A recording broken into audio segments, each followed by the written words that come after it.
Hi, good morning. ഇന്നത്തെ pre market റിപ്പോർട്ടിലേക്ക് എല്ലാവർക്കും സ്വാഗതം. ഇന്ന് ഞാൻ കുറച്ച് ദിവസമായിട്ട് ടി സി എസിൻ്റെ എന്നൊരു സ്റ്റോക്കിനെ കുറിച്ച് ഞാനവിടെ ഗ്രൂപ്പിനകത്ത് പറയാറുണ്ടല്ലേ. 2800 സംതിങ് 90 റേഞ്ചിലാണ് അതിൻ്റെ ആ ഒരു ബൈയിങ് റേഞ്ച് ഉണ്ടായിരുന്നത്, 2880 റേഞ്ച്. അപ്പോൾ ആ സ്റ്റോക്കിനകത്ത് പേഴ്സണലി ഞാൻ എൻട്രി എടുത്തിട്ടുണ്ടെന്നാണ്, കുറച്ച് സ്റ്റോക്ക് എടുത്തിട്ടുണ്ട്. അപ്പോൾ ആ സ്റ്റോക്ക് എടുക്കാനുള്ള റീസൺ എന്ന് പറഞ്ഞാൽ ഡേറ്റാ സെൻറ്റേഴ്സ് ആയിട്ട് കണക്ട് ചെയ്യുമ്പോൾ ഇന്ത്യയിലെ ഏറ്റവും ടോപ്പായിട്ടുള്ള വലിയൊരു കമ്പനി എന്ന് പറയുന്നത്, ബാക്കി ഒരുപാട് കമ്പനീസ് ചെറുതുണ്ട്. നമ്മളിപ്പോൾ ഞാൻ ഈ ഗ്രൂപ്പിൽ കൊടുത്തിട്ടുള്ള കൊഫോർജ് ഉണ്ട്, പേഴ്സിസ്റ്റൻറ്റ് സിസ്റ്റംസ് ഉണ്ട്. എന്നാൽ അതൊക്കെ ഒരു മിഡ് ക്യാപ്പ് കമ്പനീസ് ആണെങ്കിൽ ഇതിലെ ഏറ്റവും വലിയ IT കമ്പനികളിൽ ഏറ്റവും വലുതിൽ ഏത് ഡേറ്റാ സെൻറ്ററുമായിട്ട് ബന്ധപ്പെട്ടിട്ടിരിക്കുകയെന്ന് ചോദിച്ചാൽ അത് TCS ആണ്. അതുകൊണ്ടാണ് ആ സ്റ്റോക്കിന്റെ ഡീറ്റെയിൽ പറഞ്ഞത്. ആ സ്റ്റോക്ക് കയറി വരുന്നുണ്ട്. ഈ ഇന്നലത്തെ TCSന്റെ റിസൾട്ട് നോട്ട് ബാഡ്, ബെറ്റർ. ഒന്ന് എക്സ്പെക്ട് ചെയ്തതിനേക്കാളും നമുക്ക് ലോ എക്സ്പെക്ടേഷൻ ആയിരുന്നു. അത് വെച്ച് നോക്കുമ്പോൾ അത്യാവശ്യം കുഴപ്പമില്ലാണ്ട് ഒരു റിസൾട്ടാണ് ഉള്ളത്. പക്ഷെ അവരൊരു വേർഡ് അതിനകത്ത് പറഞ്ഞിട്ടുണ്ടായിരുന്നു, 1 GW ഡേറ്റാ സെന്റർ അവര് പ്ലാൻ ചെയ്യാൻ പോവുകയാണെന്ന് ഒരു സംഭവം പറഞ്ഞിട്ടുണ്ടായിരുന്നു. അപ്പോൾ അതൊരു 5 ഇയേഴ്സിന്റെ പ്രോജക്റ്റ് ആയിരിക്കാം. For a long term perspective TCS is still good എന്ന ആ ഒരു കോൺസേണിലാണ്. നമ്മുടെ ഗ്രൂപ്പിനകത്ത് എപ്പോഴും ട്രേഡ് പറയുമ്പോൾ 5 ട്രേഡിൽ ഒരെണ്ണം ലോങ് ടേം ട്രേഡ് ആയിരിക്കും. ബിക്കോസ് അത് നിങ്ങളുടെ ജീവിതത്തിൽ നിങ്ങളുടെ അസറ്റിനെ വലുതാക്കി തരും എന്നുള്ളതാണ്. ബാക്കി ഷോർട്ട് ടേം ഗെയിനാണ്. നമ്മൾ മാർക്കറ്റിൽ നിൽക്കുമ്പോൾ നമുക്ക് കയ്യിൽ കാശ് കിട്ടണം, അറ്റ്ലീസ്റ്റ് മാസത്തിൽ ഒരു നല്ലൊരു പ്രോഫിറ്റെങ്കിലും കിട്ടണം എന്നുള്ളതാണ്. അത് ഓറിയൻടെക്കും നിങ്ങൾക്ക് ബ്ലാക്ക് ബോക്സും തന്നിട്ടുണ്ടെന്നാണ് എൻ്റെ ഒരു വിശ്വാസം. നല്ല മൊമെന്റം അതിനകത്ത് ഉണ്ടായിരുന്നു. അടുത്ത കൊഫോർജ് ഓൾമോസ്റ്റ് ഇപ്പോൾ 6-7% മേളിൽ അപ്പിലാണ്. P&L പിന്നീട് ഷെയർ ചെയ്യാം. അപ്പം എൻ്റെ കയ്യിലും പൊസിഷൻ ഉണ്ട്, സ്റ്റുഡൻസിൻ്റെ കയ്യിലും ആ പൊസിഷൻ ഇരിക്കുന്നുണ്ട്. സ്ക്രീൻഷോട്ട് ഞാൻ ഇടയ്ക്ക് ഇട്ടിരുന്നു എന്ന് എൻ്റെ ഒരു വിശ്വാസം. ഒരു 5% വന്നപ്പോൾ ഗ്രൂപ്പിനകത്ത് ഞാൻ പേഴ്സണലി ഇട്ടിരുന്നു അതിൻ്റെ സ്ക്രീൻഷോട്ട്.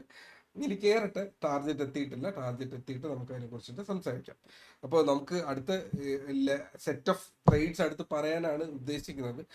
ഇന്ന് നമ്മൾ ക്ലോസ് ചെയ്യുന്നത് 25,240 മേളിലാണെങ്കിൽ മൺഡേ രാവിലെ തന്നെ അടുത്ത സെറ്റ് ഓഫ് സ്റ്റോക്സ് ഞാൻ ഗ്രൂപ്പിനകത്ത് ഷെയർ ചെയ്യുന്നുണ്ടാവും. ഓക്കെ ഓക്കെ, ഒരു സെക്കൻഡ് ഞാനൊന്ന് പുഷ് ചെയ്തോട്ടെ. ഓക്കെ, ഇത് നമ്മുടെ നിഫ്റ്റിയുടെ ചാർട്ടാണ്. മാർക്കറ്റ് ഒരിക്കൽ പറഞ്ഞിരുന്നു ഞാൻ, 24,800 മേളിൽ കയറി 880 റേഞ്ച് വിട്ടുപോയാൽ നമ്മുടെ അടുത്ത ലെവൽ എന്ന് പറയുന്നത് 25,000 to 25,240 എന്ന് പറഞ്ഞിട്ടുണ്ടായിരുന്നു അല്ലേ. ഈ ക്യാൻഡിലെ ടോപ്പ് എന്ന് പറയുന്നത് ഓൾമോസ്റ്റ് ഇറ്റ് ഈസ് 240. എൻ്റെ ഓർമ്മ ശരിയാണെങ്കിൽ ആ ഒരു ക്യാൻഡില് ഇപ്പോൾ ഹൈ നിൽക്കുന്ന പറയുന്നത് 24,225 ആണ്. 240 ഹിറ്റ് ചെയ്തില്ല. ഈ ബോക്സിന്റെ ടോപ്പ് എൻഡ് ആണ് 240 എന്ന് പറയുന്നത്. മതി, ദാറ്റ് ഈസ് ഇനഫ്.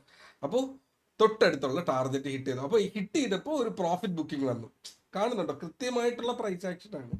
അപ്പോൾ ബ്രേക്ക് ഔട്ട് ചെയ്ത് ടാർഗറ്റ് ഹിറ്റ് ചെയ്തു, പ്രൈസ് ആക്ഷനിൽ തിരിച്ച്. അതായത് ഈ റെസിസ്റ്റൻസിൽ ഒരു 10 പോയിന്റിന്റെ വ്യത്യാസം വന്നെങ്കിൽ ഇവിടെ ഈ സപ്പോർട്ടിന് ഒരു 5 പോയിന്റിന്റെ ഡിഫറൻസിൽ സപ്പോർട്ട് എടുത്ത് തിരിച്ച് വന്ന് വീണ്ടും ആ ഒരു ഏരിയയിൽ നിൽക്കുകയാണ്. ഇപ്പോൾ ഇത് ബ്രേക്ക് ഔട്ട്, റീടെസ്റ്റ്, തിരിച്ച് കയറി പോകാനുള്ള പാറ്റേൺ. സോ എന്നെ സംബന്ധിച്ചിടത്തോളം നമ്മൾ അടുത്ത ലെവലിലേക്ക് പോകാനുള്ള റെഡി ആയിട്ടുണ്ട് എന്നുള്ളതാണ്.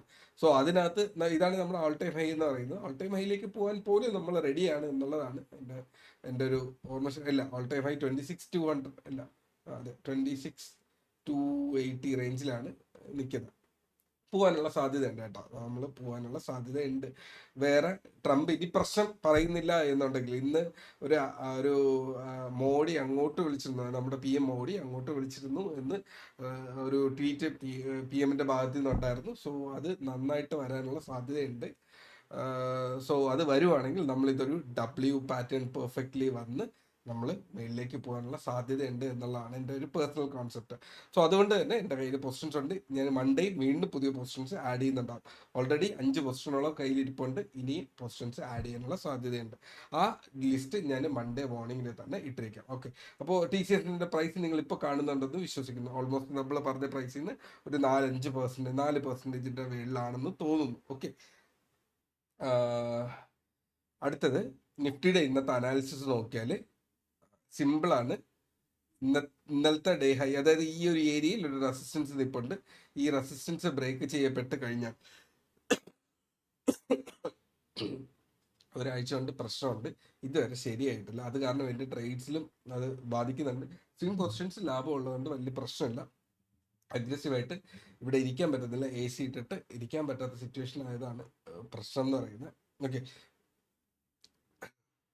ഈ ഒരു ലെവൽസ് 25 ടു 240 എന്നുള്ള ഒരു ഏരിയ ബ്രേക്ക് ചെയ്ത് നിങ്ങൾക്ക് ക്ലോസിങ് കിട്ടിക്കഴിഞ്ഞാൽ മാർക്കറ്റ് ഇന്ന് തന്നെ കയറി പോകാനുള്ള സാധ്യതയുണ്ട്.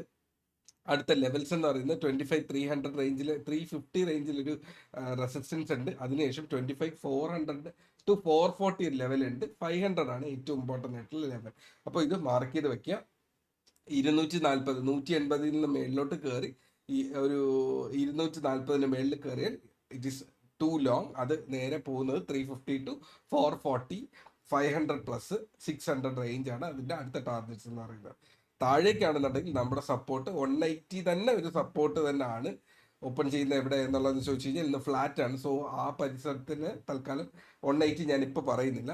100 താഴേക്ക് 24,960-നും 25,000-ന്റെ ഇടയിലുള്ള ഈ ഒരു ബോക്സ് എന്നിവയാണ് സപ്പോർട്ട് ആൻഡ് റെസിസ്റ്റൻസ് എന്ന് പറയുന്നത്. ശ്രദ്ധിച്ച് ട്രേഡ് ചെയ്യുക. മൺഡേ സ്വിംഗ് പൊസിഷൻസ് കംപ്ലീറ്റ് ഞാൻ ഇട്ടിരിക്കാം. അടുത്ത നല്ല സെറ്റ് ഓഫ് സ്റ്റോക്സ് വരുന്നുണ്ട്. പുതിയ ഒന്നിലും ചാടിക്കയറാൻ നിൽക്കേണ്ട. ഈ 2 ദിവസം കഴിയട്ടെ, എന്നിട്ട് നമുക്ക് വരാം. കാര്യമായിട്ട് കുറേ പുതിയ ടൈപ്പ് ഓഫ് സാധനങ്ങൾ വരുന്നുണ്ട്. കുറച്ച് ടൈപ്പ് ഓഫ് വീഡിയോസ് വരാൻ സാധ്യതയുണ്ട്. നിങ്ങൾക്ക് യൂസ്ഫുൾ ആവും. നിങ്ങൾ നോട്ടിഫിക്കേഷൻ ഇനേബിൾ ചെയ്ത് തന്നെ വെച്ചിരിക്കുക. IPO LGയുടെ IPO അപ്ലൈ ചെയ്തിട്ടുണ്ടായിരുന്നു, ടാറ്റയുടെ അപ്ലൈ ചെയ്തിട്ടില്ല. വരും ദിവസങ്ങളിൽ ടാറ്റ ഡിപ്പിൽ കിട്ടുവാണെങ്കിൽ നമുക്ക് ടാറ്റ ക്യാപിറ്റൽ ആഡ് ചെയ്യാന്നുള്ളതാണ്. സോ എൻ്റെ ഇന്നത്തെ വീഡിയോ ഇത്രയേ ഉള്ളൂ. ഞാൻ ഒരുപാട് ദീർഘിപ്പിക്കുന്നില്ല. അപ്പോൾ ട്രേഡ് സേഫ്, ടേക്ക് കെയർ.